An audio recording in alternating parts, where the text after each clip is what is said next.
Après la mort de mon mari, mon beau-père m'a maltraitée jusqu'à ce que je supplie. On dit que les morts ne reviennent pas, mais cette nuit-là, alors que la pluie frappait à ma fenêtre et que le vent froid s'infiltrait dans mes os, je jure avoir senti le fantôme de mon mari m'avertir de verrouiller la porte. Mais j'étais trop lente, trop confiante, trop brisée.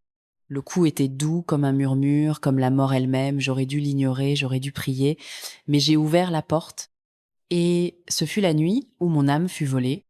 Mon beau-père, monsieur Thomas, se tenait là, ses yeux froids et vides. Il n'a pas dit un mot, il n'en avait pas besoin. Il est entré, et à chaque pas, l'obscurité dans cette maison s'épaississait. J'ai essayé de parler, mais mes mots sont morts dans ma gorge. Je portais encore du noir, en deuil de l'homme qui avait promis de me protéger pour toujours. Mais David était parti, et tout ce qu'il me restait était ma petite fille, Ruth. Elle dormait dans mes bras, sa petite poitrine montant et descendant avec une paix que je ne ressentais plus. Monsieur Thomas a fermé la porte derrière lui, et c'est à ce moment que j'ai su, mon monde n'était plus le mien. Il a touché mon visage de ses mains rugueuses, ses doigts froids comme l'hiver. « Tu es toujours la femme de mon fils ?» dit-il, sa voix basse et dangereuse. « Tu appartiens toujours à cette famille ?» J'ai essayé de reculer, mais il a attrapé mon bras. Sa poigne était comme du fer, inflexible. Je voulais crier, je voulais courir, mais mes jambes étaient lourdes de peur. Il ne souciait pas de mes larmes. Il ne souciait pas que je sois veuve, que mon cœur soit déjà brisé. Cette nuit-là, il a pris ce qu'il voulait, et j'étais trop effrayée pour le repousser. Mon bébé s'agita dans son sommeil, et je me mordis la lèvre si fort que je goûtais du sang, juste pour la garder en sécurité dans mes bras. Quand il eut fini, il partit sans un mot. La porte se referma derrière lui, et je m'effondrai sur le sol, mon corps tremblant. Mes larmes se mêlaient à la pluie froide qui goûtait de la fenêtre. J'étais plus seulement une veuve, j'étais une prisonnière. Le lendemain matin, maman Grace, ma belle-mère, frappa à ma porte. Elle arborait un sourire doux et me demanda si j'allais bien. Je voulais lui dire, je voulais crier la vérité. Mais ma bouche ne s'ouvrait pas. Ma voix avait disparu, enterrée sous le poids de ma honte. Elle ne voyait pas ma douleur. Elle ne voyait qu'une belle fille en deuil, silencieuse et obéissante. Elle me dit de me reposer, d'être forte pour Ruth, mais elle ne savait pas que chaque nuit était un nouveau cauchemar. Chaque soir, quand le ciel s'assombrissait et que la maison devenait silencieuse, je ressentais cette même peur glaciale. J'entendais ses pas dans le couloir, lents, délibérés, comme un chasseur traquant sa proie. Mon cœur battait si vite que je pensais qu'il pourrait s'arrêter. Mais il n'y avait pas d'échappatoire. La première fois que j'ai essayé de m'enfuir, j'ai attendu que la lune soit haute dans le ciel. J'ai préparé un petit sac pour Ruth, juste quelques vêtements et sa couverture préférée. Mes mains tremblaient si fort que je pouvais à peine nouer le nœud. Je les serrai contre ma poitrine et me suis dirigée sur la pointe des pieds vers la porte. J'y étais presque libre. Mais il attendait, son ombre s'abattit sur moi, et mon souffle se bloqua dans ma gorge. « Où penses-tu aller ?» demanda-t-il sa voix basse et mortelle. « Tu veux faire honte à cette famille ? Tu veux que les voisins chuchotent à notre sujet ?» Il saisit mon bras si fort que je criai. Ruth se réveilla et commença à pleurer, ses petits poings serrés. Mes larmes tombaient sur son visage, mais je ne pouvais pas les arrêter. Il me traîna à l'intérieur et claqua la porte. « Tu ne partiras jamais, » dit-il, ses yeux comme des trous noirs. « Tu es à moi, maintenant. » Il me jeta au sol, et les cris de Ruth résonnèrent dans la nuit. Mes propres sanglots étaient silencieux, coincés dans ma poitrine. Mon âme semblait être déchirée morceau par morceau. Le lendemain matin, j'ai essayé de prétendre que cela ne s'était pas produit. J'ai souri à maman Grace. J'ai nourri Ruth et lui ai chanté des chansons même si ma gorge brûlait de cris non versés. Je me suis dit que je pouvais l'endurer, je me suis dit que cela s'arrêterait. Mais ce ne fut pas le cas. Chaque nuit était la même. Son cou, son toucher froid, ses yeux creux. J'ai appris à écouter le grincement du plancher, à tenir Ruth plus fermement et à prier qu'elle ne se souvienne pas des choses qui se passaient dans l'obscurité. Un soir, maman Grace me demanda pourquoi j'avais l'air si fatiguée. « Es-tu malade ?» dit-elle, sa voix pleine d'inquiétude. « Tu dois manger plus, tu dois être forte. » Forte. J'avais envie de rire ou de crier, mais tout ce que j'ai fait, c'est acquiescer et ravaler les larmes qui menaçaient de couler. Cette nuit-là, après son départ, je me suis traînée jusqu'au miroir. Mon visage était pâle, mes yeux creux, je reconnaissais pas la femme qui me regardait. Mes cheveux étaient emmêlés, mes lèvres gerçaient à force de pleurer. J'ai touché les ecchymoses sur mon bras et murmuré « Tu dois survivre, pour Ruth ». Parce que chaque fois que je la regardais, je me rappelais que je me battais plus seulement pour moi-même. Je me battais pour son avenir, pour son innocence, pour le petit battement de cœur qui m'avait donné de la force quand David est mort. Je savais pas comment m'échapper, je savais pas quand, mais je me suis promis que je trouverais un moyen, même si cela me tuait. Parce qu'il avait volé mon âme, mais il volerait jamais mon espoir. Et un jour, je serais libre. Je savais que cette nuit changerait tout. Il pleuvait dehors, les gouttes lourdes battant contre la fenêtre comme un avertissement. L'air dans la pièce semblait épais, m'étouffant alors que j'essayais de calmer les pleurs de Ruth.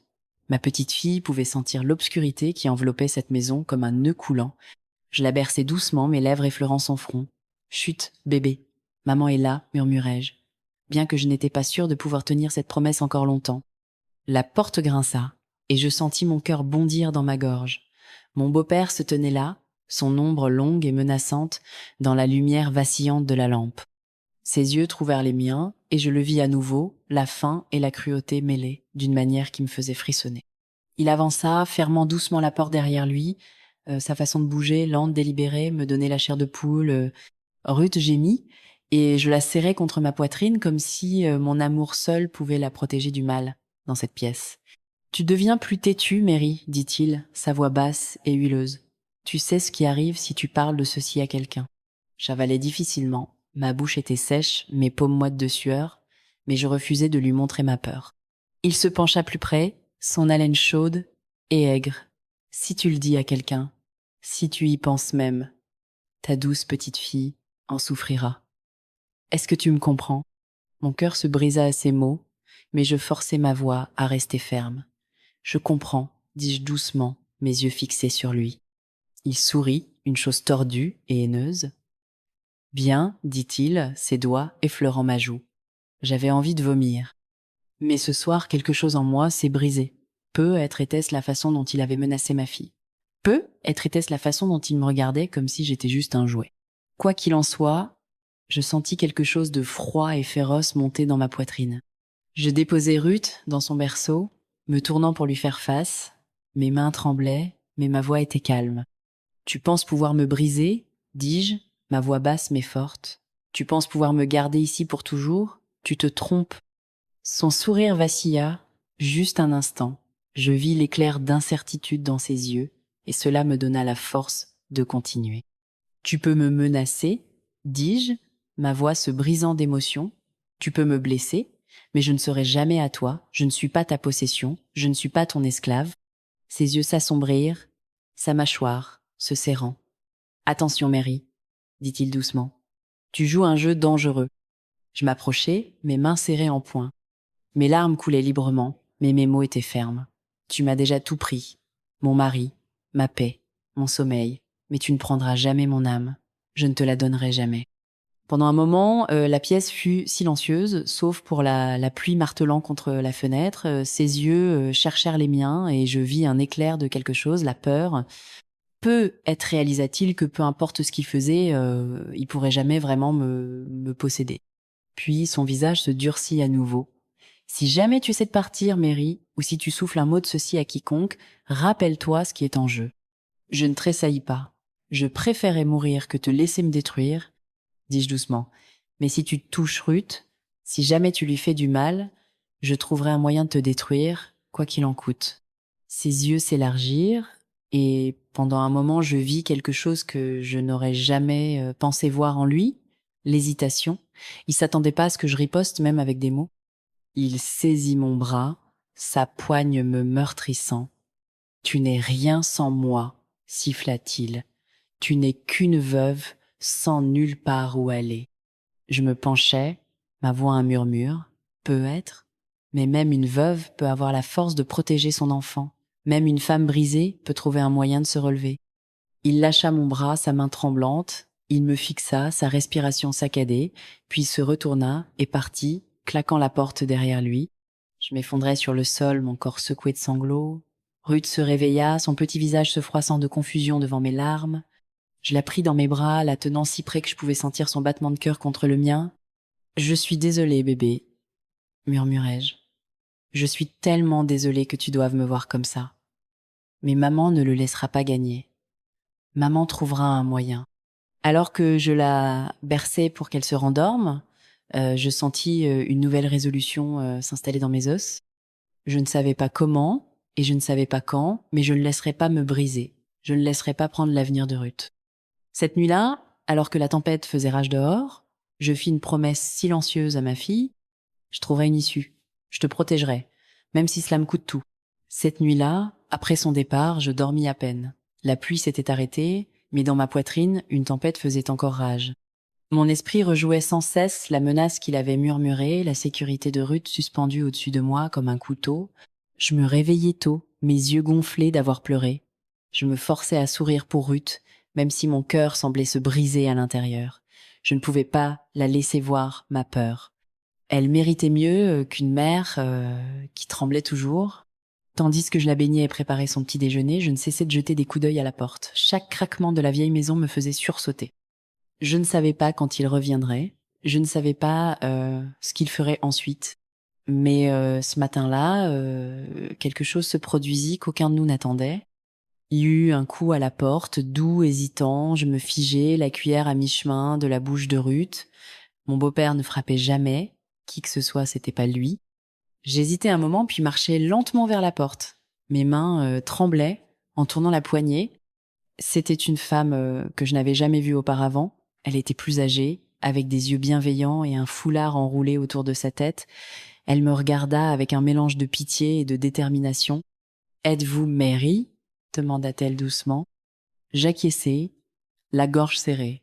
« Qui êtes-vous » Elle jeta un coup d'œil par-dessus son épaule, nerveusement, puis entra, tirant la porte derrière elle. « Je m'appelle Sœur Martha, » dit-elle. « La cousine de votre défunt mari m'a envoyé. Elle a entendu des choses. Elle m'a dit de venir voir comment vous allez. » Mon cœur manqua un battement. La cousine de mon défunt mari, je ne l'avais jamais rencontrée, mais j'avais entendu dire qu'elle était gentille. Les larmes montèrent aux yeux, l'espoir, si étranger dans cette maison, vacilla comme une petite flamme dans ma poitrine.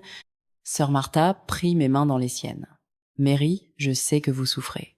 Je sais qu'il vous fait du mal. » J'avalai difficilement, mes lèvres tremblantes. « S'il sait que vous êtes ici, il me fera du mal. » Elle me regarda droit dans les yeux. « Il ne me fait pas peur. Et il ne devrait pas vous faire peur non plus. » J'ai presque ri, un son sec, désespéré. « Vous ne comprenez pas.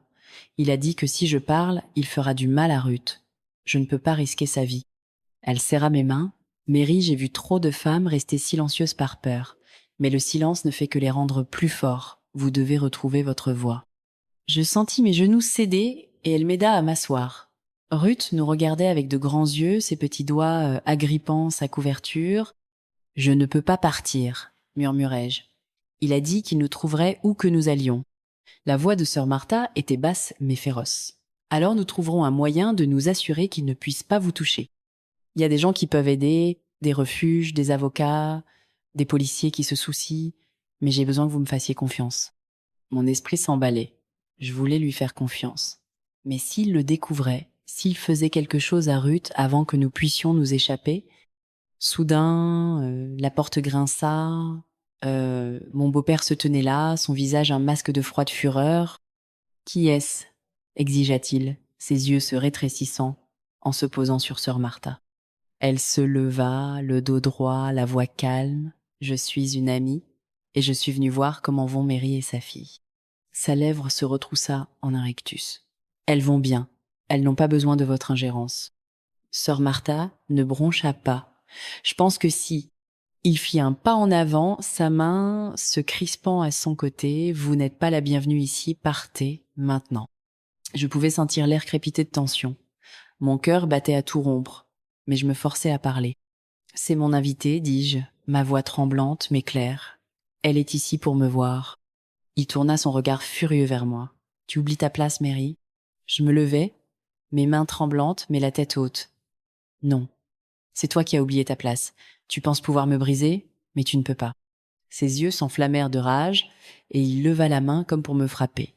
Mais sœur Martha se plaça entre nous. « Touchez-la, et vous répondrez devant la loi, dit-elle, sa voix comme de l'acier. » Il hésita, sa main figée en l'air, ses yeux passèrent rapidement de l'une à l'autre, et pendant un moment, je vis quelque chose qui me donna une étincelle d'espoir, la peur, pas en moi, en lui.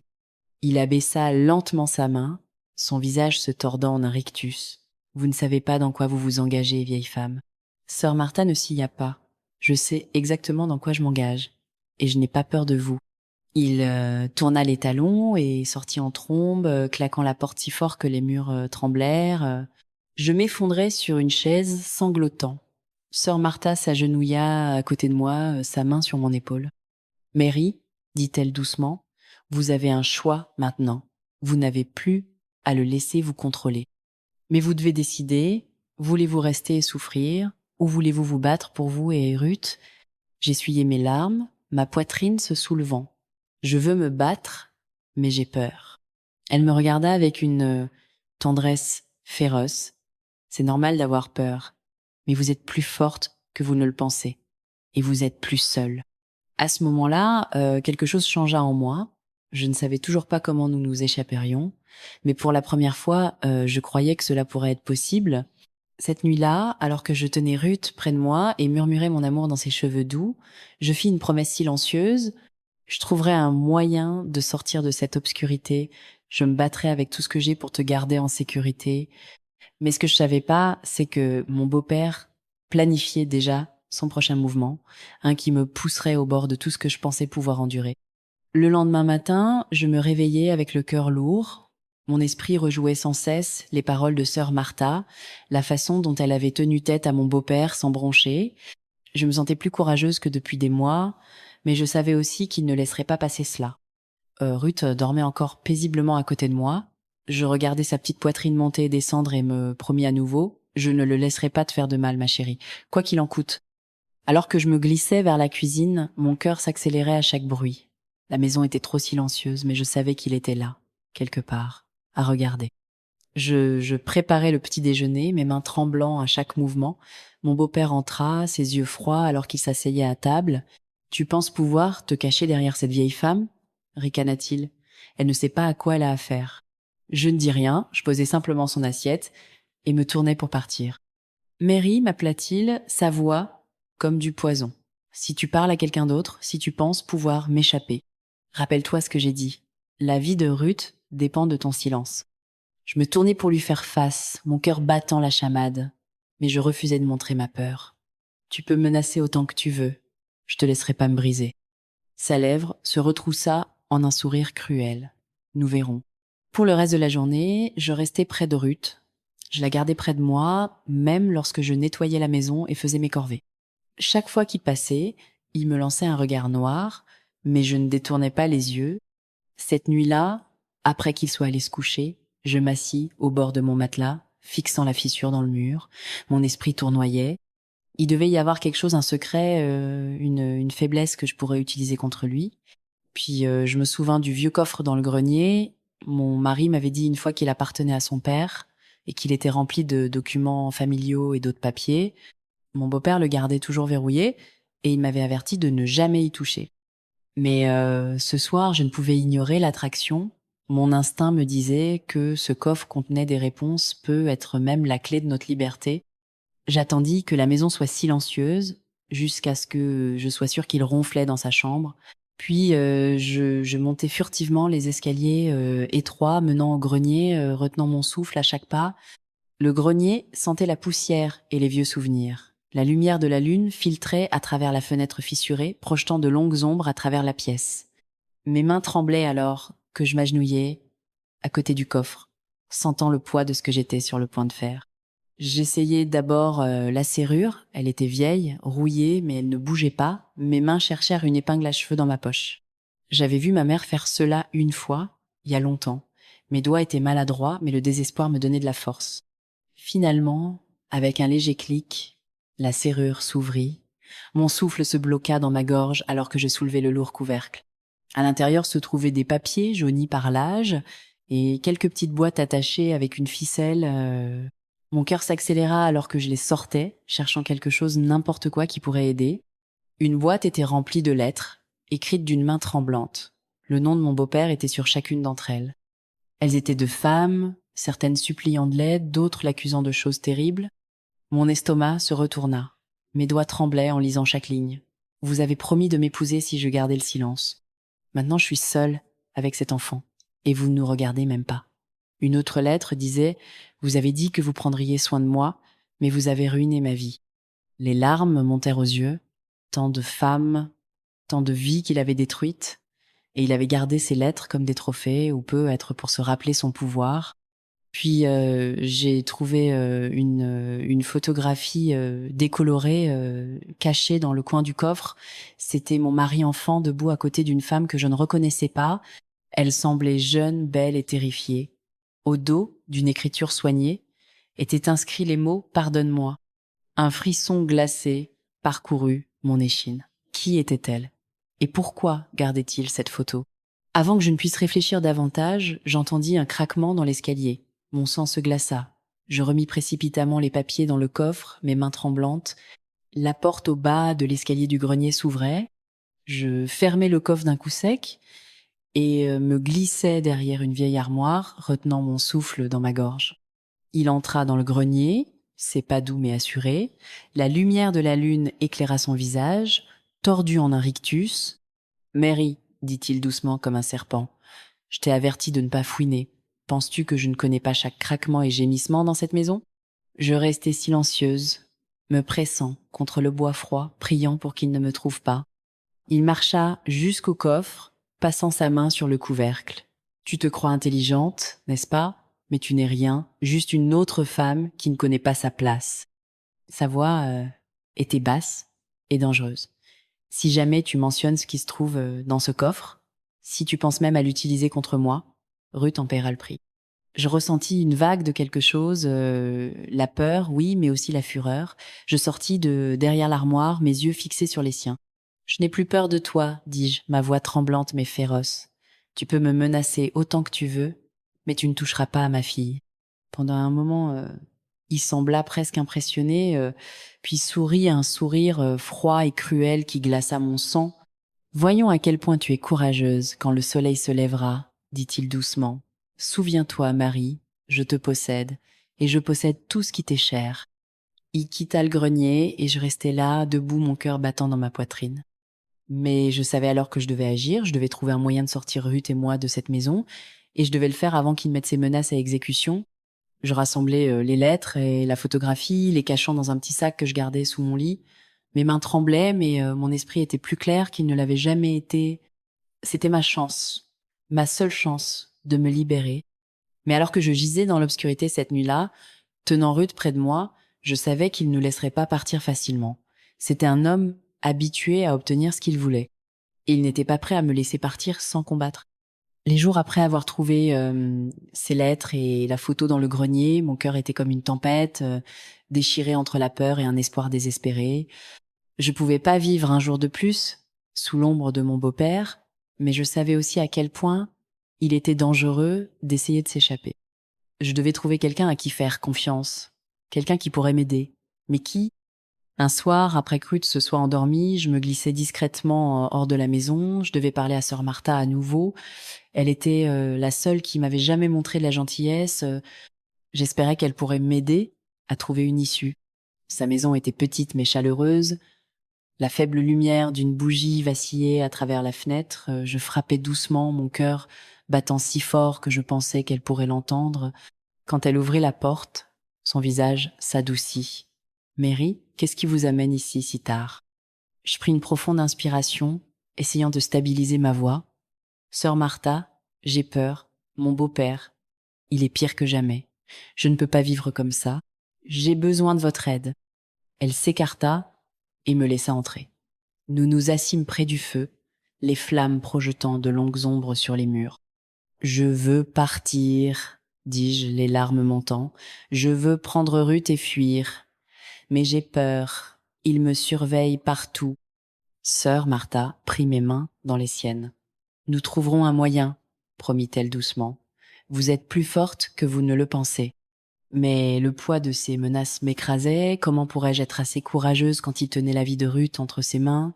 Je quittais sa maison cette nuit-là en me sentant à la fois un peu plus forte et terrifiée. Je savais que je pouvais le dire à personne d'autre.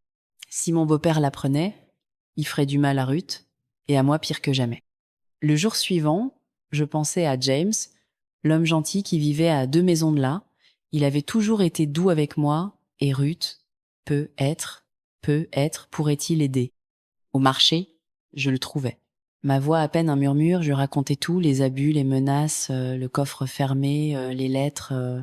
Je vis la colère briller dans ses yeux, mais aussi quelque chose de féroce, la détermination. Nous vous sortirons de là, dit fermement James. Demain soir, je serai prêt. Pour la première fois depuis longtemps, une lueur d'espoir réchauffa mon cœur gelé. Mais l'espoir est dangereux dans un endroit comme celui-ci. Cette nuit-là, j'entendis des pas dehors, sous la fenêtre. Mon cœur bondit et je regardais à travers le rideau. C'était lui, mon beau-père. Il se tenait là, regardant droit vers ma fenêtre. Je me figeai. Puis il fit un geste lent, levant son doigt à ses lèvres. Silence. Personne ne doit savoir. Je compris son avertissement. Si je parlais à quelqu'un d'autre, il le saurait. Et Ruth paierait. Je m'effondrais sur le sol, tremblant de peur. Mais le plan était déjà fixé. La nuit suivante, alors que l'horloge sonnait minuit, je préparais silencieusement un petit sac avec ce que je pouvais porter. Ruth dormait sur le lit et je l'embrassais sur le front murmurant « Bientôt bébé, nous serons bientôt libres ». Dehors, James attendait. Son visage était tendu mais plein d'espoir. Nous avançâmes rapidement, nous enfonçant dans l'obscurité, puis un cri brisa le silence. « Arrêtez !» C'était l'étranger qui s'était tenu au-dessus du corps de James quelques jours auparavant, le même homme qui m'avait averti avant. Avant que je ne puisse réagir, il se jeta sur James. La lutte fut brutale et rapide. Je criai alors que James tombait, son sang tachant le sol. « Cours !» allaita James, tendant la main vers moi. « Cours !» protège Ruth. Mais l'homme était trop fort. Je saisis Ruth fermement et m'enfuis dans la nuit, les larmes brouillant ma vision. Je courus sans regarder en arrière, le poids du chagrin écrasant ma poitrine. Plus tard, je me retrouvai seule, me cachant dans une petite église. Les murs de pierre froide n'offraient aucun réconfort, seulement le silence. Je m'effondrai à genoux, Ruth dans mes bras, et les larmes vinrent, chaudes, douloureuses, interminables. Je criai, ma voix rauque et brisée. « Dieu, pourquoi? Pourquoi dois-je tant souffrir? Je suis fatiguée, j'ai peur, je ne sais pas quoi faire. » L'église était silencieuse, excepté mes sanglots. Je priais plus fort que jamais auparavant. « S'il te plaît, Dieu, entends-moi, protège ma fille, donne-moi la force de continuer. Ne laisse pas cette obscurité nous engloutir. Si tu es là, montre-moi un signe, n'importe quel signe, que je ne suis pas seule. » Je tenais Ruth près de moi, sa petite main serrée fermement dans la mienne. Les larmes ne cessaient de couler. Je me sentais brisée, mais quelque part, au fond de moi, une étincelle d'espoir féroce vacillait encore. Soudain, mon téléphone vibra dans ma poche. Un message d'un numéro inconnu apparut. « Tu te crois en sécurité? Pense-y encore. » Mon cœur cogna contre mes côtes. Comment m'a-t-il trouvé? Qui d'autre sait? Chaque ombre dans l'église semblait devenir plus sombre, plus lourde. Je regardais autour de moi, la panique montant comme du poison dans mes veines. La porte s'ouvrit lentement, pas de bruit de pas, juste le silence. Je murmurai à Ruth, « Nous devons être prêtes. Ce cauchemar est loin d'être terminé. » Et puis, le son le plus faible, comme un souffle, vint des ombres derrière moi. Je n'étais pas seule. Loin de là, le souffle froid de la peur m'entourait dans l'église vide. Je tenais Ruth plus fermement, tandis que mes yeux scrutaient les ombres. Personne n'était là, ou du moins je le pensais. Soudain, une voix douce murmura depuis l'obscurité. « Mary, tu ne peux pas fuir éternellement. » Je me retournai brusquement, le cœur battant comme un tambour. Là, dans le coin, se tenait une silhouette vêtue de noir. Mon beau-père, comment m'avait-il trouvé? Comment m'avait-il suivi jusqu'ici? Ma gorge se serra. Je voulais crier, fuir, mais mes jambes semblaient figées au sol. Il s'approcha, ses yeux froids et cruels. Tu penses pouvoir te cacher, quitter ma maison, quitter ma famille, tu m'appartiens. Les larmes me brûlaient les yeux, je voulais me battre, lui dire qu'il avait tort, mais la peur réduisait ma voix au silence. Puis quelque chose se brisa en moi. Non, dis-je d'une voix faible mais ferme, je ne t'appartiens pas. Plus maintenant, pas après tout ce que tu as fait. Ses lèvres se courbèrent en un sourire cruel. Tu es courageuse maintenant? Tu oublies qui tient ta vie entre ses mains. Il tendit la main, mais avant qu'il ne puisse me toucher, un bruit fort résonna depuis les portes de l'église. Quelqu'un venait, il se figea et siffla. Ce n'est pas fini, Marie. Je te trouverai, toujours. Et puis, comme ça, il disparut dans la nuit. Je m'effondrai au sol, tremblante et haletante. Ruth dormait dans mes bras, inconsciente du cauchemar qui l'entourait. Je savais que je devais être plus forte. Pour elle, pour moi. Le lendemain matin, je trouvais une note glissée sous la porte de l'église. Tu n'es pas seule. Retrouve-moi au vieux moulin ce soir si tu veux survivre. Mes mains tremblaient en lisant ces mots. Qui était cet étranger? Pouvais-je lui faire confiance? Cette nuit-là, je me rendis au vieux moulin. L'endroit était sombre et plein d'ombre, mais je n'avais plus peur. Je devais être courageuse. En entrant, un homme s'avança. Il était grand, avec des yeux bienveillants et une voix assurée. « Je m'appelle David, dit-il. Je sais ce que tu traverses, et je veux t'aider. » Je voulais le croire, mais mon cœur était brisé par la trahison et la douleur. « Pourquoi m'aiderais-tu » demandai-je, ma voix à peine plus qu'un murmure. « Parce que j'ai été là où tu es, dit David. J'ai perdu quelqu'un que j'aimais à cause d'un monstre comme ton beau-père. Je peux pas laisser cela t'arriver. » Pour la première fois, depuis longtemps, l'espoir s'alluma en moi. Mais en parlant, je remarquais une étrange cicatrice sur le poignet de David, une marque que j'avais vue auparavant, sur l'une des lettres dans le grenier. Mon sang se glaça. Qui t'a fait ça? Demandai-je, la voix tremblante. Le visage de David s'assombrit. Quelqu'un que nous devrions tous deux craindre. À ce moment, mon téléphone vibra à nouveau. Un autre message du numéro inconnu. Arrête de faire confiance aux étrangers, Mary, ou tu perdras tout. Mon cœur cria de panique. David me regarda, ses yeux se durcissant. Tu es en danger plus profond que tu ne le sais, et ce n'est plus seulement lui maintenant. J'avalais la peur qui montait dans ma gorge. Les larmes me piquaient les yeux. Comment en suis-je arrivé là? Murmurai-je. Pourquoi moi? David prit mes mains, fermes et chaudes, parce que tu es plus forte que les ténèbres qui essaient de t'engloutir. Et je le crus. Mais la question me hantait. À qui pouvais-je faire confiance quand les monstres portaient des visages familiers? L'air de la nuit était épais et froid, alors que je quittais le vieux moulin. Les paroles de David résonnaient dans mon esprit. Tu es en danger plus profond que tu ne le sais. Mais comment cela pouvait-il être? Je n'avais jamais craint que mon beau-père. Quelle autre obscurité pouvait m'attendre? En rentrant chez moi, le silence me pressait. Chaque ombre semblait vivante, chaque murmure juste au-delà de l'audition. Quand j'atteignis ma porte, je la trouvai légèrement ouverte. Mon cœur s'emballa, je l'avais pas laissé déverrouiller. À l'intérieur, la maison était vide, sauf pour une chose, une seule plume noire gisant sur le sol. Je laissai tomber mon sac et m'agenouillai, tremblante. Une plume noire, qu'est-ce que cela signifiait? Soudain, mon téléphone vibra à nouveau. Un autre message du numéro inconnu. Tu te crois en sécurité? Ce n'est que le début. J'avalais difficilement, mes doigts tremblants alors que je tapais en retour Qui es-tu? Que veux-tu de moi? Pas de réponse. Cette nuit-là, je dormis à peine. Chaque bruit me faisait sursauter. Le craquement du plancher, le bruissement des feuilles dehors. À l'aube, je trouvai David qui m'attendait sur les marches de l'église. « Quelque chose ne va pas, murmurai-je. Il acquiesça gravement. C'est pire que nous le pensions. Quelqu'un te surveille, de plus près que tu ne le réalises. Qui? Demandai-je, la panique montant. David hésita. La mort de ton mari n'était pas un accident. Je clignai des yeux, abasourdi. Quoi? Il me regarda dans les yeux. Ton beau-père. Il ne t'a pas seulement maltraité. Il voulait que ton mari disparaisse. Et maintenant il est après toi parce que tu en sais trop.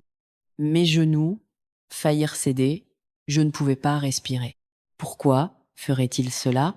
Pourquoi tuer son propre fils? Demandai-je, la voix se brisant. Le visage de David s'assombrit. Parce que le pouvoir et l'argent étaient en jeu. Ton mari voulait l'exposer. Je m'effondrais sur les marches de l'église, les larmes coulant sur mes joues. Je murmurai, je pensais que la mort de mon mari était une tragédie, mais c'était un meurtre. David tendit la main et tint fermement la mienne. Nous devons agir vite, Mary, tu ne peux pas rester ici, il reviendra pour toi. C'est alors que mon téléphone vibra une fois de plus. Cette fois, le message était différent. Ne fais confiance à personne, pas même à lui. Je regardais David, la confusion et la peur tourbillonnant en moi. Qui d'autre? À qui puis-je faire confiance? Demandai-je, la voix à peine un murmure.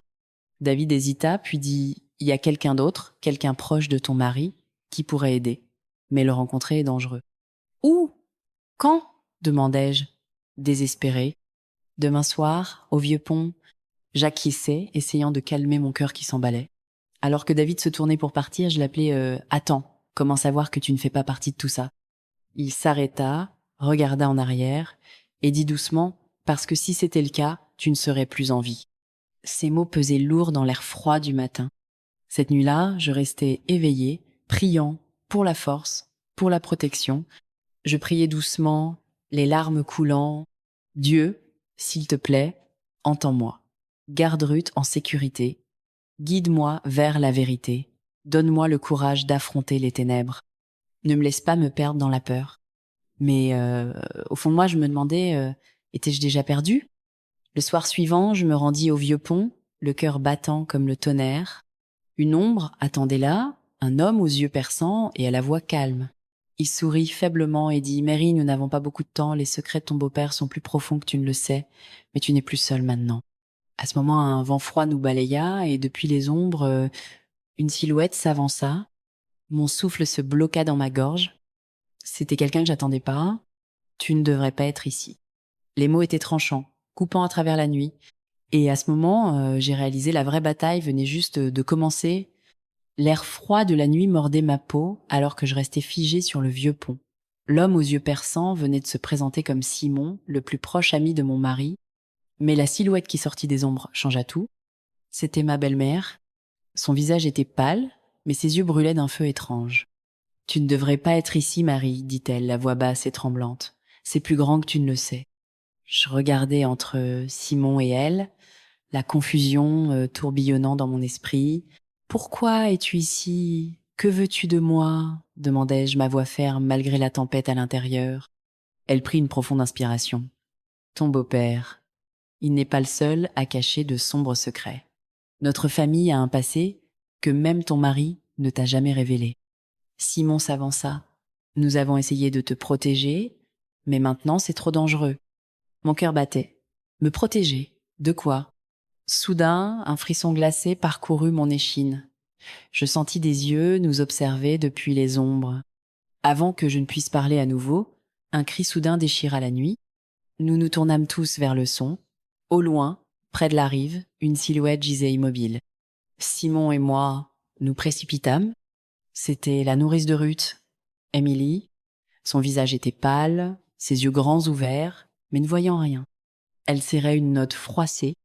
Je la pris de mes mains tremblantes. La note disait « Si tu veux vivre, reste loin de Mary ». Les larmes brouillèrent ma vision. Les lèvres d'Émilie tremblèrent, et elle murmura « Il te surveille. » Partout. Simon avait l'air grave. Ils sont plus proches que nous ne le pensions. Soudain, le bruit de pas se précipita vers nous.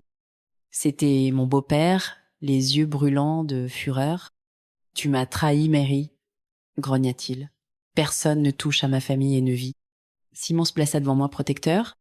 Mais alors, un coup de feu résonna dans la nuit. Simon s'effondra, le sang se répandant sur sa chemise. Mon cri résonna dans l'obscurité. Mon beau-père parut choqué, puis disparut dans les ombres comme un fantôme. Je tombai à genoux à côté de Simon, les larmes ruisselant sur mon visage. « Pourquoi ?» criai-je. « Pourquoi cela arrive-t-il ?» La voix de Simon était faible mais ferme, parce que ton mari a découvert un secret qui pourrait tous nous détruire. Il fouilla dans sa poche et me donna une petite vieille clé. « Trouve la vérité, Mary. Elle est dans la maison, dans le tiroir verrouillé. » Sa main retomba inerte. Je le serrai contre moi, sanglotant. La nuit nous engloutit dans le silence. Je savais que la vie ne serait plus jamais la même. Le lendemain, je rentrai chez moi, serrant la clé fermement. Je sentais des yeux sur moi, des ombres rôdant, mais j'en avais fini de fuir. J'ouvris le tiroir verrouillé et trouvai une pile de vieilles lettres, des photographies et un petit journal poussiéreux. Le journal appartenait à ma belle-mère. Alors que je lisais la première page, mon souffle se coupa. Elle écrivait à propos d'un secret de famille caché, un crime enterré depuis des années, un qui pourrait détruire tout le monde. Mais alors, la dernière entrée était un avertissement. Si ceci tombe entre de mauvaises mains, nous mourrons tous. Je levai les yeux, les larmes aux yeux. La vérité était plus dangereuse que je l'avais jamais imaginée. Et maintenant, je tenais la clé d'un passé mortel. Je priais, Dieu, donne-moi la force, montre-moi le chemin. Soudain, mon téléphone vibra avec un message. Tu es plus proche que jamais, Mary. Mais l'obscurité te regarde. Ne fais confiance à personne. Une peur froide saisit mon cœur. En qui pouvais-je avoir confiance? Et quel était le secret qui pourrait tous nous tuer? Les réponses étaient cachées dans les ombres. Et je manquais de temps. Si je le dis à quelqu'un, il finira ce qu'il a commencé avec mon mari. Ces mots me hantaient comme une sombre malédiction. Chaque fois que je voyais les yeux froids et sans vie de mon beau-père me fixer, la peur revenait en force. J'étais piégée dans un cauchemar dont personne ne pouvait me réveiller. L'homme qui aurait dû me protéger était maintenant la source même de ma douleur. J'étais assise seule dans le salon faiblement éclairé, le poids du silence pesant sur moi. Mes mains tremblaient alors que je serrais le journal usé que mon mari avait laissé derrière lui. Les pages contenaient ses dernières pensées, remplies de secrets qui ressemblaient maintenant à une carte dangereuse, un guide à travers l'obscurité menaçant de m'engloutir. La maison semblait plus froide que jamais, l'air était épais de souvenirs que je voulais oublier, mais ne pouvais pas. Je traçais les contours d'une vieille photographie qui glissa du journal. Elle montrait une femme aux yeux tristes et à la joue meurtrie. Elle semblait fragile, perdue dans un monde d'ombre. Son nom était Helena, la première femme de mon beau-père. Je frissonnais en lisant les lignes du journal qui racontait sa douleur et son désespoir. Helena avait essayé de partir, de se libérer de l'emprise de cette famille, mais elle ne s'est jamais échappée. Et mon mari, il est mort parce qu'il a essayé de découvrir ce qui lui était arrivé. La réalisation me frappa comme un coup de tonnerre. La haine de mon beau-père était plus profonde que je ne le pensais. C'était pas seulement à propos de moi ou de mon mari. C'était à propos d'un passé imprégné de secrets et de violence. Je me forçais à me lever, parcourant la pièce. La peur essayait de ramper dans mes os, mais la colère la repoussa. Je trouverais la vérité, même si cela me tuait. Le lendemain, j'appelais Madame Harper, la vieille infirmière qui s'était occupée d'Helena il y a des années. La rencontrer était comme entrer dans un passé ombrageux. Ses mains tremblaient alors qu'elle parlait d'une voix basse. Helena était une prisonnière. Elle était piégée ici, réduite au silence par votre beau-père. Personne ne voyait sa souffrance. Personne n'osait l'arrêter. Mon cœur souffrait. J'imaginais le combat solitaire d'Helena, ses ecchymoses, ses cris silencieux. Pourquoi personne ne l'a aidée demandai-je, la voix se brisant. Madame Harper détourna le regard, les larmes lui montant aux yeux. La peur, le pouvoir, ils le protégeaient tous parce qu'ils avaient peur. Votre mari voulait mettre la vérité en lumière, c'est pour cela qu'il a été tué. Je me sentais engourdie. L'homme que j'aimais avait payé le prix fort pour combattre cette obscurité. Cette nuit-là, je tombais à genoux, à côté du lit, mon corps secoué de sanglots. Dieu, murmurai-je à travers mes larmes, j'ai si peur. S'il te plaît, protège mon fils. Donne-moi la force de me battre. Montre-moi le chemin à travers ce cauchemar. Soudain, un coup sec à la porte me fit sursauter. Mon cœur battait si fort que je pensais qu'il pourrait éclater. Je l'ouvris lentement, m'attendant au pire. Personne n'était là. Seule une photographie décolorée gisait sur le sol, une autre image d'Helena, mais au dos, un message glaçant était écrit d'une écriture tremblante. Arrête de creuser, ou tu seras la prochaine. La peur me saisit comme un étau. Quelqu'un me surveillait, quelqu'un voulait que j'arrête. Je regardais dans la rue sombre, mon souffle peu profond. Était-ce un avertissement ou une promesse? Déterminée à ne pas me laisser effrayer, je verrouillai la porte et m'assis près de la fenêtre, observant les ombres danser dehors. Puis je remarquai la silhouette d'une personne debout de l'autre côté de la rue, juste hors de la lueur du réverbère. Mon cœur se figea. Était-ce lui, mon beau-père? Attendait-il, observant, planifiant son prochain mouvement? Les larmes brouillèrent ma vision alors que le poids de la solitude et du danger m'écrasait. Mais je ne pouvais pas abandonner. Parce que maintenant, je savais que la cruauté n'était pas seulement de la haine, c'était de la peur. Peur que le passé revienne, peur que la vérité soit exposée. Je murmurais un vœu à moi-même, à travers mes larmes. Je trouverai la vérité, quoi qu'il arrive. Et au loin, l'ombre s'éloigna, disparaissant dans la nuit. Mais je savais une chose avec certitude, le combat était loin d'être terminé. La nuit était lourde et immobile. J'étais assise dans ma petite cuisine, le vent froid s'infiltrant par la fenêtre fissurée, me donnant des frissons. La photographie avec l'avertissement reposé sur la table, son message brûlant dans mon esprit comme un feu sombre. Arrête de creuser, ou tu seras la prochaine. Mais comment pouvais-je arrêter? La vérité était mon seul espoir, même si cela signifiait marcher dans un piège. La cruauté de mon beau-père était comme une ombre à laquelle je ne pouvais échapper. Chaque jour semblait comme marcher sur de la glace mince, incertaine de quand elle se briserait sous moi. J'essayais de parler aux voisins, à quiconque pourrait m'aider, mais tout le monde avait trop peur. Ils me regardaient avec pitié et crainte, craignant que le même mal puisse venir pour eux s'ils parlaient. Un après-midi, je trouvais une fissure dans le silence. En nettoyant le grenier, je remarquai une porte cachée derrière de vieilles boîtes et des meubles couverts de poussière. Elle était petite, presque invisible, mais la serrure était neuve, brillante et froide. Mon cœur s'accéléra. Pourquoi cette porte était-elle cachée? Qu'y avait-il à l'intérieur? Cette nuit-là, je revins avec une petite lampe de poche. Mes mains tremblaient alors que j'insérais une fine épingle à cheveux dans la serrure. Elle s'ouvrit avec un clic. La porte grinça alors que je la poussais lentement. À l'intérieur, la pièce était sombre et vide à l'exception d'une seule chaise en bois et d'une petite boîte poussiéreuse sur le sol. Je m'en approchai, le souffle court, et ouvris la boîte. À l'intérieur se trouvaient des lettres, des photographies et un journal décoloré appartenant à Elena. Ces mots se déversaient en écriture tremblante, des mots de peur, de douleur et de trahison. Elle écrivait à propos des abus, des menaces et des cris silencieux que personne n'entendait. Mais ensuite, sa dernière entrée me choqua. Il cache quelque chose de pire que sa colère. Les murs ont des yeux. Je crains pour mon enfant. Enfant, Elena avait un enfant. Un enfant dont je n'avais jamais entendu parler. Soudain, j'entendis des pas à l'étage, lents et délibérés. Mon cœur battait comme un tambour dans mes oreilles. Je me cachai derrière la porte, serrant le journal d'Elena. Mon beau-père entra dans le grenier. Ses yeux froids balayèrent la pièce. Il s'arrêta devant la porte cachée et je vis le coin de sa bouche se tordre en un sourire cruel. « Je vois que tu es curieuse, » dit-il doucement, la voix comme de la glace. Certains secrets ne devraient jamais être découverts. La peur et la rage me remplirent. Je sortis de ma cachette, tenant fermement le journal. Je n'aurai plus peur. Dis-moi pourquoi nous détestes-tu autant? Que caches-tu? Son sourire disparut. Pour la première fois, je vis quelque chose de différent dans ses yeux, un éclair de douleur, ou peut être de regret. Tu ne sais pas ce que tu demandes, dit-il. Essaie toujours, murmurai-je. Soudain, il bondit en avant, saisissant mon bras fermement. Si tu dis un mot de ceci, je m'assurerai que tu perdes tout, ton fils, ta famille, ta vie. Tu regretteras d'avoir jamais mis les pieds dans cette maison. Les larmes coulaient sur mon visage, mais je tins bon. Je ne suis pas ta victime, je suis ta belle-fille, et je découvrirai la vérité même si cela me tue. Il me relâcha et s'éloigna, me laissant tremblante, mais pas brisée. Cette nuit-là, je priais plus fort que jamais.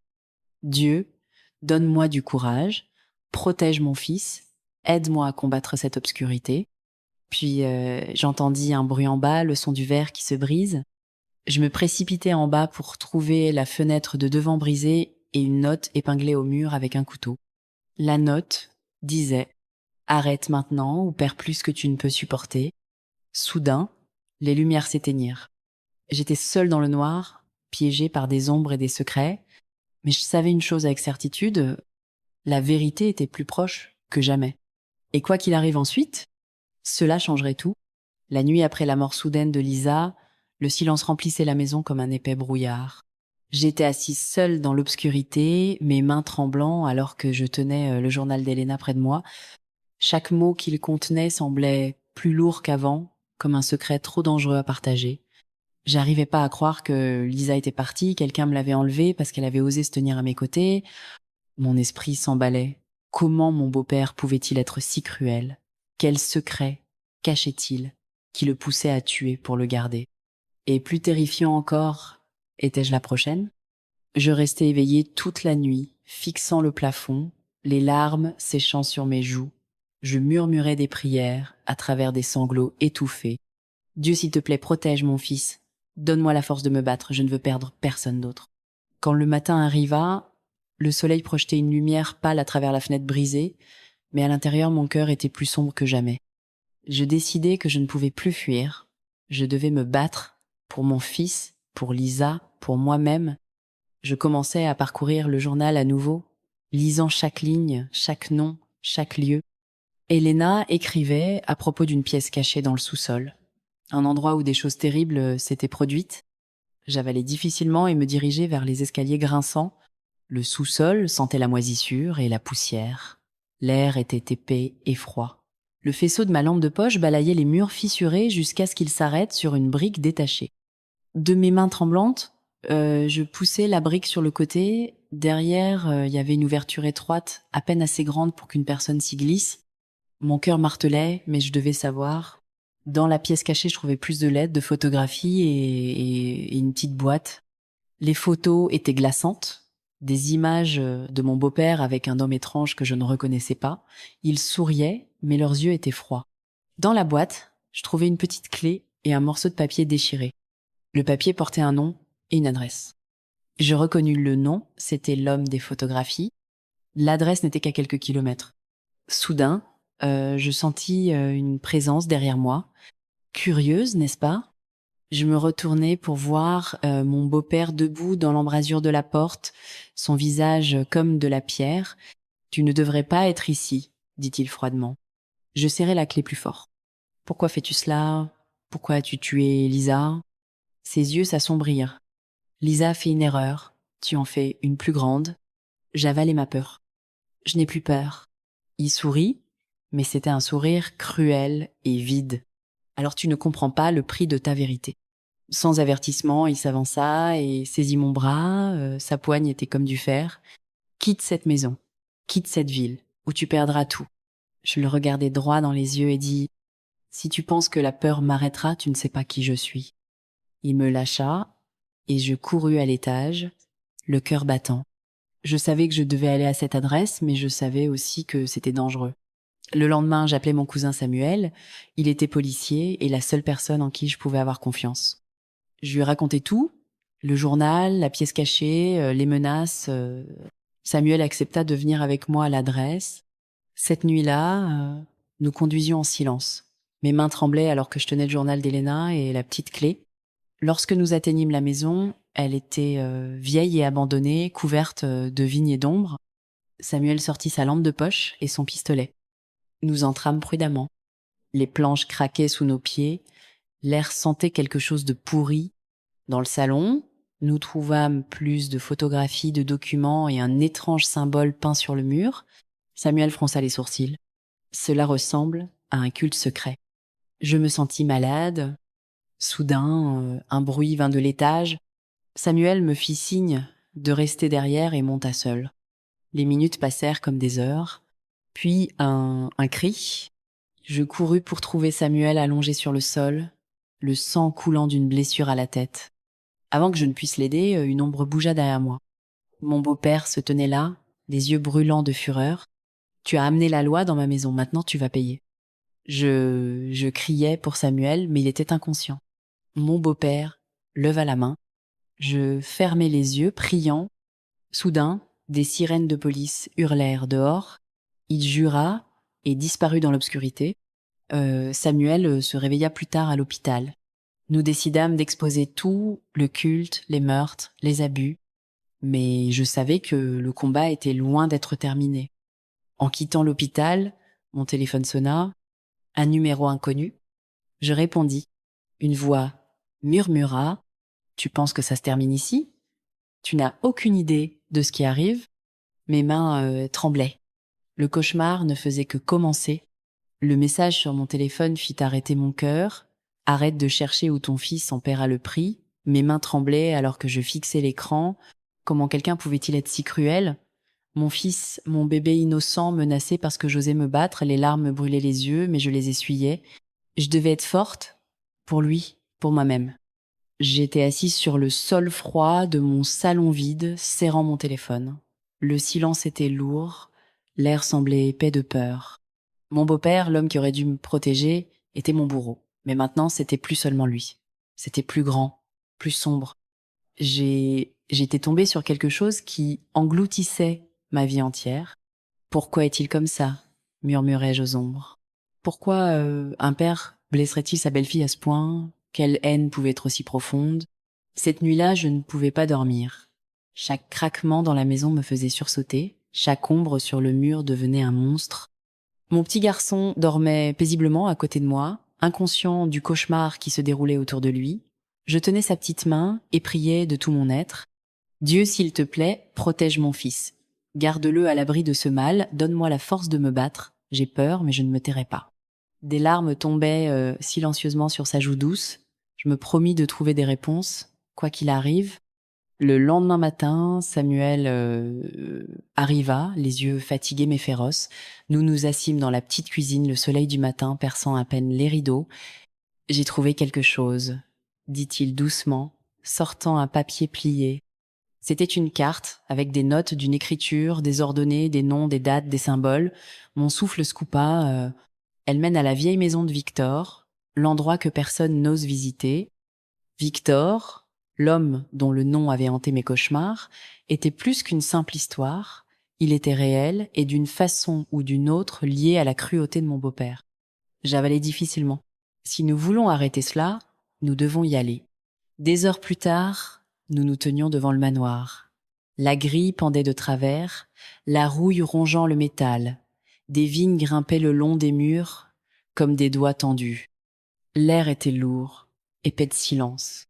À l'intérieur, la maison était figée dans le temps. La poussière recouvrait tout. Les vieux meubles s'affaissaient sous des années de négligence.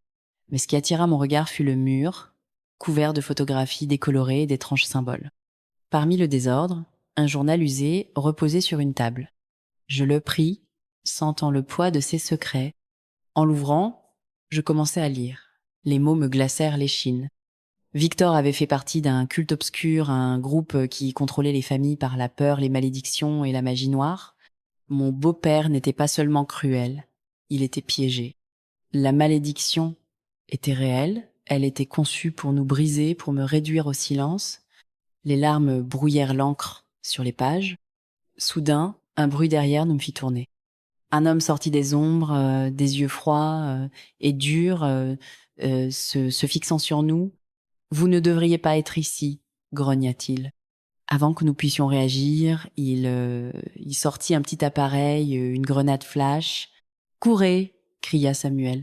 L'explosion m'aveugla. Je tombais, tout sang. Quand la fumée se dissipa, l'homme avait disparu, mais Samuel était au sol, haletant. Je l'aidai à se relever, la terreur serrant mon cœur. Nous devons partir, maintenant. De retour à la maison, le journal lourd dans mon sac, j'étais assise seule avec mon fils. Je le tenais serré contre moi alors que les larmes coulaient à nouveau. Pourquoi cela m'arrivait-il? Pourquoi ma famille souffrait-elle sous cette sombre ombre? Je priais plus fort que jamais. Seigneur, je suis brisée, mais je refuse d'être vaincue. Protège mon fils de ce mal. Donne-moi le courage de me battre, même si je suis seule. C'est alors qu'un coup à la porte me fit sursauter. C'était ma belle-mère, la femme qui avait toujours été distante, froide. « Je sais que tu me détestes », dit-elle doucement, « mais tu mérites de connaître la vérité. » Elle me raconta des choses que je n'avais jamais imaginées. Mon beau-père avait été forcé d'entrer dans le culte il y a des années. Il avait menacé sa vie, sa famille s'il n'obéissait pas. C'était pour cela qu'il me faisait du mal. Pourquoi il était un monstre? Mais la malédiction, elle pouvait être brisée. Il y avait un moyen.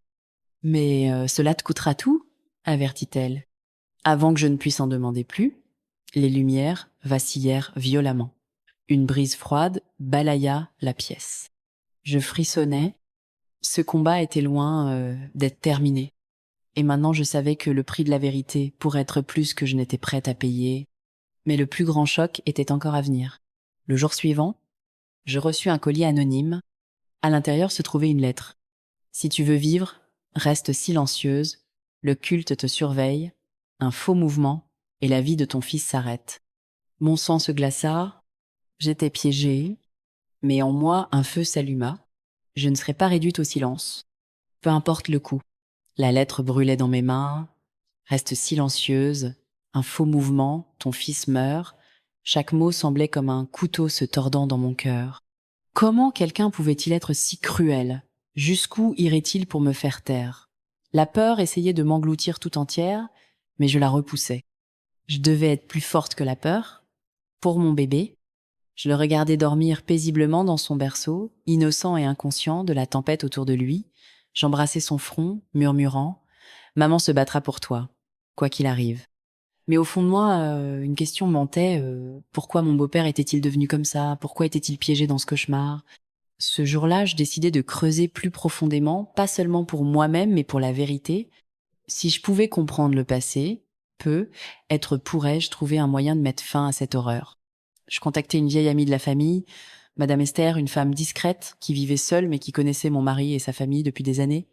Elle accepta de me rencontrer secrètement dans un petit café.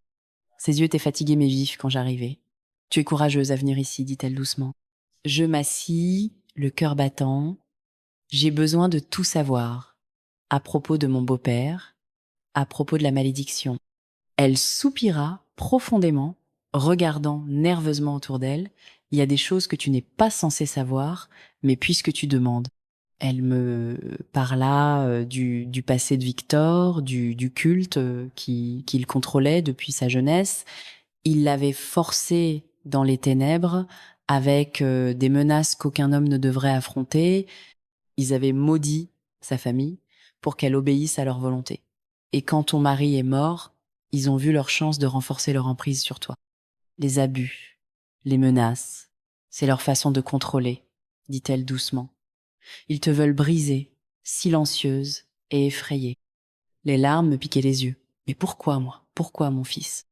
Parce que ton fils est la clé, murmura-t-elle. Il porte une lignée que le culte craint. S'ils peuvent le contrôler, ils contrôlent tout. Je serrai les poings. Je ne les laisserai pas faire. Mais alors que je commençais à ressentir une lueur d'espoir, je remarquai quelque chose d'étrange. Madame Esther continuait à regarder nerveusement vers la porte, comme si elle attendait quelqu'un. Quand je lui demandais, elle dit seulement « Fais attention à qui tu fais confiance. Ils ont des yeux partout. » Cette nuit-là, j'entendis des pas dehors, sous ma fenêtre. Mon souffle se bloqua. Quelqu'un me surveillait. Je voulais crier, m'enfuir, mais je me forçais à rester calme. Je murmurais une prière. « Dieu, protège-nous. Montre-moi le chemin hors de ces ténèbres. Je suis fatiguée et effrayée, mais je n'abandonnerai pas. » Le lendemain, j'essayais d'appeler Samuel, mon seul allié, mais la ligne était morte. Puis, un coup à la porte, un étranger laissa un paquet sans nom. À l'intérieur se trouvait une petite boîte sculptée et une note. « Ceci contient la vérité que tu cherches. Utilise-la sagement. » J'ouvris avec précaution, trouvant une vieille clé décolorée et une photographie pliée de Victor jeune homme, souriant, innocent. Il était difficile de croire que le même homme était devenu mon bourreau. Soudain, mon téléphone sonna, c'était un numéro que je reconnaissais pas. « Qui est-ce » demandai-je le cœur battant. « Quelqu'un qui veut t'aider » murmura la voix. « Pourquoi devrais-je te faire confiance ?»« Parce que j'ai vu ce qu'ils font. Tu n'es pas seul. » Avant que je ne puisse en demander plus, l'appel se termina. Cette nuit-là, je pouvais pas dormir. Je tenais fermement la clé, me demandant quelle porte elle pourrait ouvrir.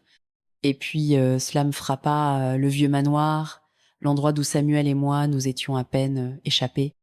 Le lendemain matin, je décidai d'y retourner seule. S'il y avait un secret là-bas, je devais le trouver. Au manoir, l'air était épais de silence et de danger. Alors que j'entrais, un craquement soudain résonna à travers les couloirs vides. Mon cœur s'accéléra. Je trouvai une porte dans le sous-sol, cachée derrière des étagères brisées. La clé s'adaptait parfaitement. À l'intérieur, je découvris une petite pièce, remplie de papiers, de vieilles lettres et de photographies. Parmi eux se trouvait un journal, le journal de Victor. Je commençais à lire, mes yeux s'écarquillant à chaque mot. Victor avait autrefois aimé profondément sa famille. Mais le culte avait menacé de tuer sa femme et son enfant s'il refusait d'obéir. Il a choisi de les protéger en devenant leur marionnette. Le journal se terminait par une phrase glaçante. La seule façon de les sauver est de détruire la malédiction, mais le prix sera mon âme. Soudain, des pas résonnèrent au-dessus. J'eus à peine le temps de me cacher avant qu'une ombre n'apparaisse dans l'embrasure de la porte. « Tu cherches des secrets ?» grogna une voix. Je retins mon souffle alors que la silhouette entrait dans la pièce, mon beau-père. Ses yeux étaient sauvages, remplis de douleur et de peur. « Tu ne comprends pas ce que tu fais, » dit-il. Je le regardais, l'homme qui m'avait blessé, l'homme piégé dans son propre enfer. « Alors enseigne-moi, murmurai-je. » La nuit se termina par une promesse dangereuse, que je l'aiderais à briser la malédiction, mais cela nous mettrait tous les deux en danger mortel. En quittant le manoir, je réalisais une vérité terrifiante. L'ennemi n'était pas seulement lui. C'était quelque chose de bien plus sombre, nous observant tous les deux. Et maintenant la question qui me hante, à qui puis-je faire confiance quand même la famille cache des secrets mortels? Je m'en suis à peine sortie vivante du manoir. Mes mains tremblaient alors que je serrais le journal de Victor, ses secrets pesant lourdement sur mon âme. L'homme qui m'avait maltraité n'était pas seulement un monstre, c'était un prisonnier piégé par des forces plus sombres que je n'avais jamais imaginées. Mais s'il était piégé, qui tenait les chaînes? Qui tirait les ficelles? Cette question me hantait alors que je rentrais à pied sous la froide lumière de la lune. Chaque ombre semblait me surveiller, chaque murmure ressemblait à un avertissement. Quand j'atteignis ma porte, je remarquai la plus légère égratignure sur la porte, presque comme un message. Je pressai mon oreille contre le bois. Silence. Mais ensuite, une voix froide murmura dans mon esprit. Arrête de creuser ou tu perdras tout. Je frissonnais, mais refusais de céder à la peur. À l'intérieur, mon fils me sourit, innocent et pur. Je l'embrassais, ressentant une vague féroce de protection. Je ne pouvais pas laisser cette obscurité gagner. J'essayais d'appeler Samuel, le seul homme en qui je pensais pouvoir avoir confiance. La ligne sonna, puis se coupa. Pas de réponse. Je lui envoyai un message urgent. « Retrouve-moi demain, j'ai trouvé quelque chose. » Alors que je posais mon téléphone, je remarquai une ombre dans le coin de la pièce, fugace comme un fantôme. Mon souffle se bloqua. Étais-je surveillée? La menace était-elle plus proche que je ne le pensais? Le lendemain, Samuel arriva. Le soulagement m'inonda en voyant son visage familier. « Je suis content que tu aies appelé, » dit-il doucement. « J'essaie de te joindre depuis des jours. » Je lui tendis le journal de Victor. « Ceci explique tout, dis-je, la voix tremblante. Le culte, la malédiction, la douleur de mon beau-père. » Samuel fronça les sourcils, feuilletant les pages. « Pourquoi ne t'a-t-il pas dit cela avant? Pourquoi te blesser ?» demandai-je. Samuel détourna le regard. Parce qu'il avait peur. Peur de perdre le contrôle. Le culte est impitoyable, il n'hésite pas à tuer. Cette nuit-là, alors que nous planifions notre prochain mouvement, le courant se coupa soudainement. L'obscurité engloutit la maison. Samuel et moi allumâmes des bougies, mais les flammes vacillantes ne faisaient que rendre les ombres plus sinistres. Puis vint un coup à la porte. Lent, régulier, mon cœur tenait. Samuel fit signe de garder le silence, tendant la main vers quelque chose caché dans sa veste. La porte grinça en s'ouvrant. Un homme entra, le visage couvert par une capuche. L'emprise de Samuel se resserra sur un couteau. « Qui es-tu » exigeai-je. L'homme rit froidement. « Je suis le dernier avertissement. » Il retira sa capuche, révélant les yeux injectés de sang d'un étranger que je n'avais jamais vu auparavant. « Arrête ta recherche, ou ton fils en paiera le prix. » Avant que je ne puisse réagir, il disparut dans la nuit noire. Les larmes brûlèrent les yeux. « Comment puis-je arrêter cela ?» murmurai-je. Samuel secoua la tête. « Le culte a des yeux partout. Nous devons être plus intelligents. » Dans les jours qui suivirent, je devins une ombre, me cachant, observant, priant. Je suppliais Dieu chaque nuit. « S'il te plaît, protège mon fils. Donne-moi la force de combattre ce mal. Ne les laisse pas prendre ma famille. » Mais chaque prière ressemblait à un cri de bataille contre un ennemi invisible. Un soir, en vérifiant à nouveau le journal, je trouvais une lettre cachée, écrite de la main tremblante de Victor. Elle parlait d'un rituel secret qui pourrait briser la malédiction, mais avertissait. Le rituel exige un sacrifice. Quelqu'un doit choisir de souffrir pour sauver la famille. Mes mains tremblèrent. Qui se sacrifierait? Pourrait-ce être moi? Et puis l'impensable se produisit. Samuel ne se montra pas. Son téléphone est éteint. Je craignais le pire. Le lendemain matin, la nouvelle se répandit comme une traînée de poudre. Un corps avait été trouvé près de la rivière, un homme poignardé plusieurs fois. Le visage était flou sur l'écran, mais je savais. C'était Samuel. Mon monde s'effondra. Je m'effondrai au sol, les larmes ruisselant sur mes joues. Pourquoi criai-je dans la pièce vide. Pourquoi es-tu mort pour moi? Mais même dans ma douleur, je savais que je n'avais pas le choix. Si je voulais sauver mon fils, je devais affronter l'obscurité seule. La dernière ligne du journal résonnait dans mon esprit. Le prix est élevé, mais l'amour peut tout vaincre. J'essuyais mes larmes, me levais et murmurais dans la nuit. Je suis prête, je vais me battre, quel qu'en soit le coût. Mais je ne savais pas, le culte était déjà dans ma maison. Observant, attendant, que va-t-il se passer ensuite? Survivra-t-elle au rituel? À qui d'autre peut-elle faire confiance? La maison semblait plus froide que jamais sans Samuel. Sa mort soudaine avait laissé une ombre qui semblait s'étendre dans chaque coin. Je dormais à peine, mon esprit tourbillonnant de questions, de peur et de chagrin insupportables. Pourtant, malgré le poids qui écrasait ma poitrine, un feu à l'intérieur de moi brûlait plus fort qu'avant. Je devais me battre, pour mon fils, pour moi-même, pour la vérité. C'était tard une nuit d'orage quand un coup doux et prudent m'arracha à mes pensées agitées. Mon pouls s'accéléra alors que je me glissais vers la porte. Qui pouvait être ici à cette heure? Et par ce temps, j'ouvris la porte d'une fente. Debout là se trouvait un homme grand, mystérieux, avec des yeux perçants, qui semblait voir à travers moi. Son manteau était trempé, mais son expression était calme, presque douce. « Je suis Daniel », dit-il doucement. Je connaissais Samuel. Il m'a dit que si quelque chose arrivait, je devrais te trouver. Ces mots touchèrent une corde profonde en moi. Pouvais-je lui faire confiance? Après toutes les trahisons et les mensonges, mon cœur criait de fermer la porte. Mais le désespoir l'emporta sur la peur. Je m'écartai. Daniel entra, essuyant les gouttes de pluie de son manteau. Il ne ressemblait pas à quelqu'un qui apporterait plus d'ennuis. Au contraire, il y avait une force en lui, une promesse silencieuse de protéger. Il regarda autour de lui, ses yeux se posant sur le journal de Victor, ouvert sur la table. « Je connais le culte », dit Daniel, la voix basse et urgente. « Je les combats depuis des années. Ils sont plus dangereux que tu ne le penses. » Mon souffle se coupa. Pourquoi? Pourquoi Samuel est-il mort? Pourquoi mon beau-père fait-il cela? Ma voix se brisa, les larmes menaçant de couler. Daniel soupira profondément, passant une main dans ses cheveux humides. Ton beau-père n'est pas vraiment lui-même. Le culte le contrôle, comme une marionnette. Samuel a essayé de riposter, mais a payé de sa vie. Tu es la prochaine si tu n'agis pas. Les jours passèrent, et Daniel resta, m'enseignant comment me protéger, moi et mon fils. Il me montra des symboles anciens, des herbes protectrices et des rituels qui pourraient nous protéger de l'influence sombre du culte. Un soir, alors que la pluie tambourinait doucement sur la fenêtre, je posai la question qui brûlait en moi comme un feu de forêt. « Pourquoi m'aides-tu? Que veux-tu » Les yeux de Daniel s'assombrirent, les souvenirs inondant son visage. Ma sœur était piégée dans ce culte. Elle s'est échappée une fois, mais ils lui ont tout pris. Son amour, sa liberté, sa vie. Je lui ai promis que je finirais ce qu'elle avait commencé. Protéger les innocents, les arrêter. Ces mots touchèrent une partie de moi que je croyais morte. Nous ferons cela ensemble, promit-il.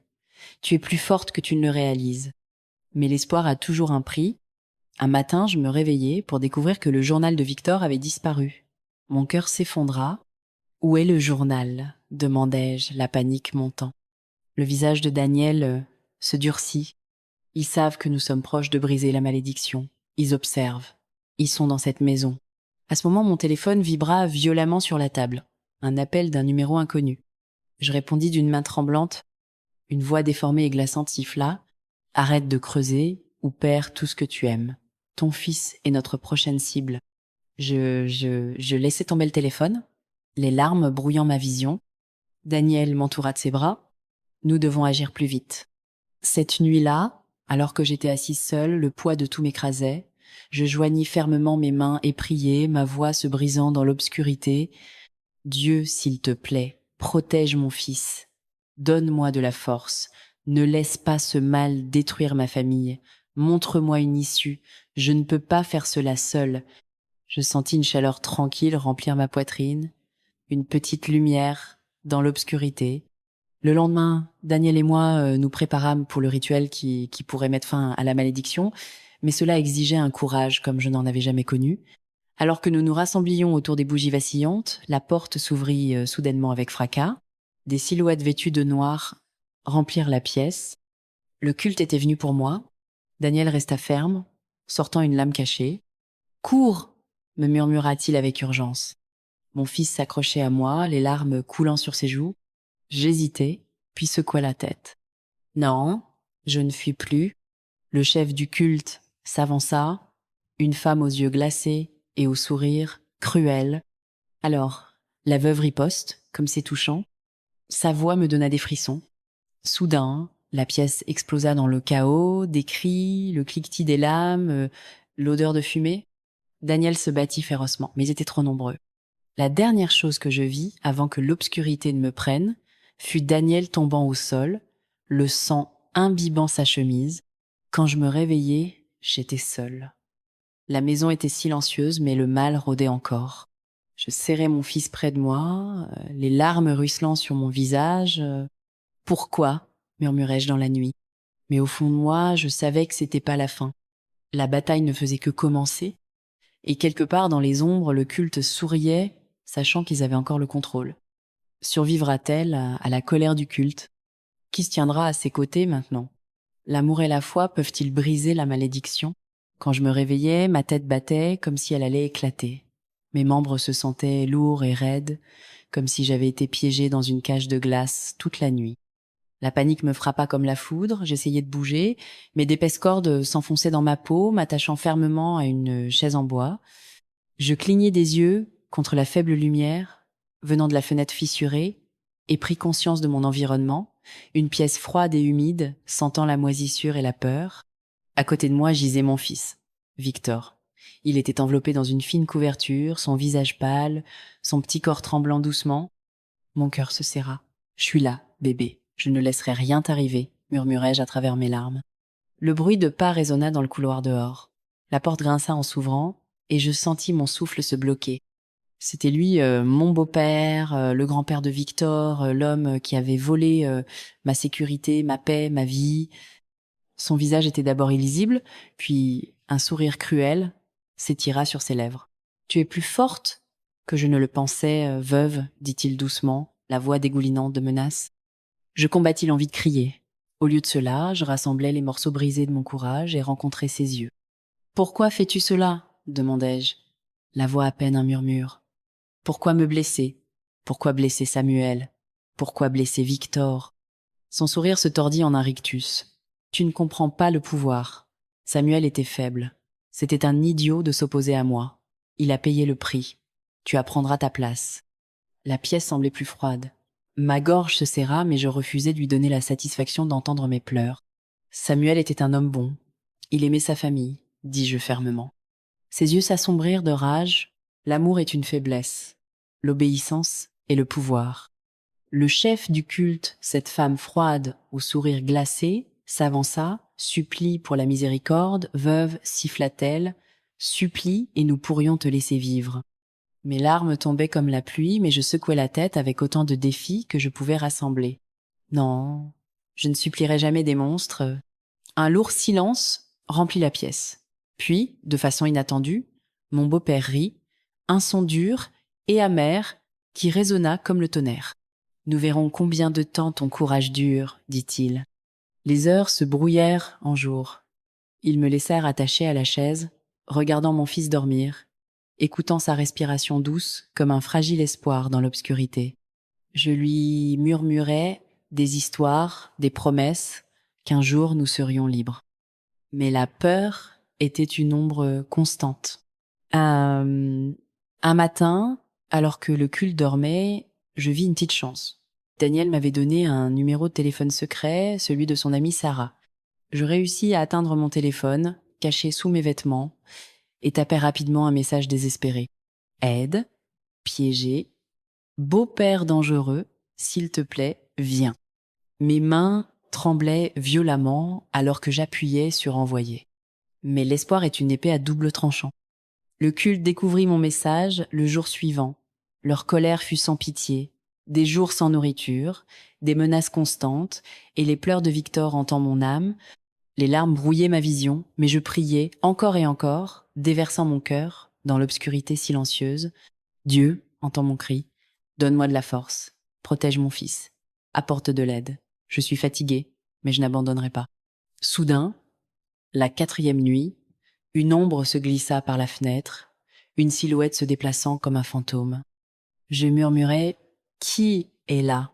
Une voix douce répondit « C'est Sarah, l'amie de Daniel. Je suis venue t'aider. » Mon cœur tenait.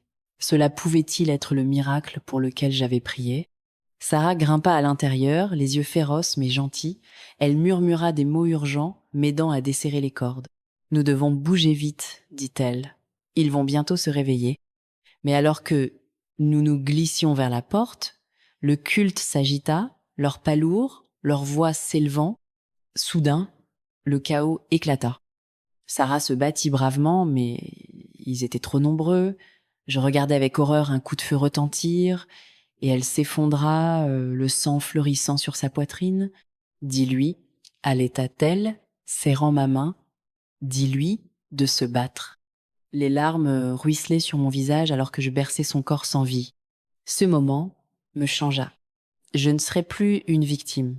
Je me battrais pour Victor, pour Daniel, pour Sarah, pour Samuel. Le culte pensait pouvoir me briser. Ils avaient tort. Mais même dans ce feu de détermination, je savais, l'obscurité était loin d'être finie. La nuit après le sacrifice de Sarah, le silence dans la maison était plus lourd que jamais. J'étais assise sur le sol froid, tenant Victor près de moi, son petit battement de cœur, la seule chose me rattachant à l'espoir. Mes doigts tremblaient en touchant le petit couteau que Sarah m'avait laissé et son dernier cadeau, un symbole du combat que je devais maintenant porter. Les souvenirs de toute la douleur, la mort soudaine de mon mari, les cruels abus, les menaces sans fin inondaient mon esprit. Mais sous tout cela, un nouveau sentiment s'agitait. Le courage, pas le genre téméraire, mais une résolution calme et brûlante de protéger mon fils et de récupérer ma vie. Je murmurais dans l'obscurité, je ne laisserai pas cette obscurité nous engloutir. Le lendemain matin, avec Victor dormant en sécurité à côté de moi, je me dirigeais soigneusement vers le vieux téléphone que j'avais trouvé. Mes mains tremblaient alors que je composais le numéro de Daniel, priant qu'il réponde. Quand il le fit, le soulagement se déversa dans mon âme comme une rivière impétueuse. « Je suis là, je viens pour toi, promit-il. » Des heures plus tard, Daniel fit irruption par la porte, ses yeux grands de peur et de fureur. Il apportait de la nourriture et des couvertures chaudes, mais plus important encore, il apportait l'espoir. Nous parlions en chuchotant, planifiant notre prochain mouvement. « Nous devons sortir, dit Daniel, appeler la police, tout leur dire. » Mais mon cœur se figea. Pouvais-je risquer d'exposer tout? La police me croirait-elle? Et qu'en était-il du danger pour Victor? La voix de Daniel perça mes pensées. « Tu es plus forte que tu ne le penses. Je l'ai vu, tu n'es plus seule. » Au cours des jours suivants, nous nous préparâmes tranquillement. Chaque moment était un équilibre délicat entre l'espoir et la terreur. Les menaces de mon beau-père résonnaient dans mon esprit, mais je m'accrochais aux paroles de Daniel et au sacrifice de Sarah. Un soir, alors que mon beau-père venait nous vérifier, je vis quelque chose de nouveau dans ses yeux, pas seulement de la cruauté, mais de la peur. Avait-il senti les fissures dans son pouvoir? Cette nuit-là, j'étais assis seul près de la fenêtre, les larmes ruisselant sur mon visage, alors que je priais de tout mon être. « Dieu, entends ma prière, donne-moi la force quand je me sens faible. Protège mon fils et moi du mal qui nous entoure. Laisse la lumière nous trouver même dans cet endroit sombre. Je ne peux pas faire cela seul. » Un calme me submergea, une promesse tacite que je n'étais pas abandonnée. Finalement, le jour arriva. Daniel avait appelé la police, qui arriva silencieusement mais avec force. L'emprise du culte se brisa comme du verre sous la pression. Mon beau-père fut emmené, ses menaces réduites au silence pour toujours. Alors que je sortais de la maison, tenant fermement Victor, le soleil se levait chaud et doré, peignant le ciel de couleurs d'espoir et de renouveau. Je regardais Daniel, la gratitude remplissant mon cœur. Merci de n'avoir jamais renoncé à nous. Il sourit doucement. Nous sommes une famille. Toi et Victor ne serez plus jamais seuls. Cette nuit-là, j'étais assise dans le calme de notre nouvelle maison, Victor endormi à côté de moi. Je murmurais une dernière prière, cette fois avec un cœur plein de paix. Merci Dieu pour la force que tu m'as donnée quand je pensais n'en avoir plus, pour les amis qui se sont tenus avec moi quand le monde me tournait le dos, pour l'amour qui nous a jamais quittés, même dans les moments les plus sombres. De la douleur, j'ai trouvé la sagesse. Même les blessures les plus profondes peuvent guérir avec le temps et l'amour. Même les tempêtes les plus fortes passeront, révélant les ciels les plus lumineux. Le courage n'est pas l'absence de peur, mais le choix d'avancer malgré elle. Et par-dessus tout, l'espoir et la lumière, qui nous guidera toujours vers la maison. Fin. Merci d'être resté jusqu'à la fin. N'oubliez pas de vous abonner pour plus d'histoires comme celle-ci de notre part.